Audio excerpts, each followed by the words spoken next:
بە پشتیوانی خوای گەورە وتاری ئەمڕۆمان ئامۆژگاریە بۆ خێزانەکانتان، بۆ خوشکەکانتان، بۆ کچەکانتان، بۆ دایکتان.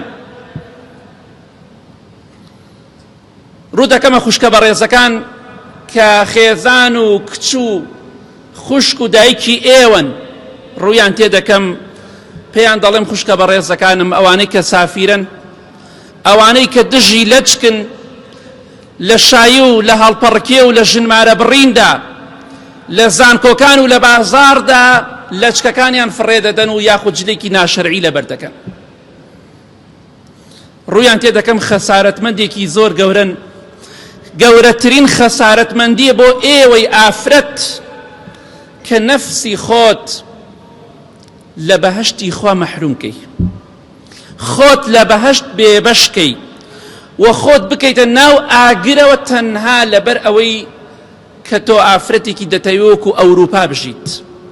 بەڕاستی ئەمە گەورەترین نەفامی و نەزانیە. ئافرەتانی ئێمە بیانەوێ وەکو ئەوروپا جلوبەرگ لەبەر بکەن، وەکو دژمنانی خوا جلوبەرگ لەبەر بکەن، وەکو سەحابە و پیاوچاکانیش بمرن. شتیوان نابێ.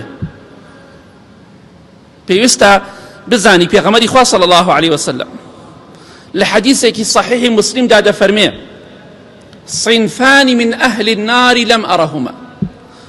دوو تاقم هەیە، دوو کۆمەڵ هەیە لە ئومەتەکەی منن، ئومەتی منن، بەڵام من نەیانم بینیوە، بەڵام من ئەهل النار، ئەوانە ئەهلی ئاگرن، ئەهلی دۆزەخن. خوشکە بەڕێزەکەم، پێت خۆشە لە دوای مردنت بڕۆی بۆ ناو دۆزەخ؟ مەڵێ دڵم پاکە. ئەو دڵپاکەی کە پێغەمبەری خۆشەویستە صلی الله عليه وسلم کە دڵی زۆر لە تۆ پاکترە دەفەرمێ ئەهلی ئاگرە، بەڵام من نەیانم بینیوە. یەکێک لەوانە وەنیساء کاسیات عاریات، ئەو ئافرەتانن کە بە حساب پۆشتن بەڵام لە ڕاستیە ڕوتن، چونکە جلەکانیان پۆشتە نییە، پانتۆڵی لە پێ دەکات، جسمی هەمووی دیارە، جلێکی تەسک و تەنگ لەبەر دەکات، سنگی بەدەرەوەی. ئەمڕۆ ژنگواستنەوەی احتیادیە، ئەمڕۆ مارە بڕینە احتیادیە، ئەمڕۆ تەخەڕوجی زانکۆیە و نازانم حەفلەی تەخەڕوجە ئاساییە، ئەمڕۆ دەچم بۆ بازار ئاساییە، ئەمڕۆ براکەم ژنیە ناس خۆم سافیرە دەکەم، ئەمڕۆ کوڕەکەم ژنیە نا خۆم سافیرە دەکەم. بەچی بەڵگەیەک؟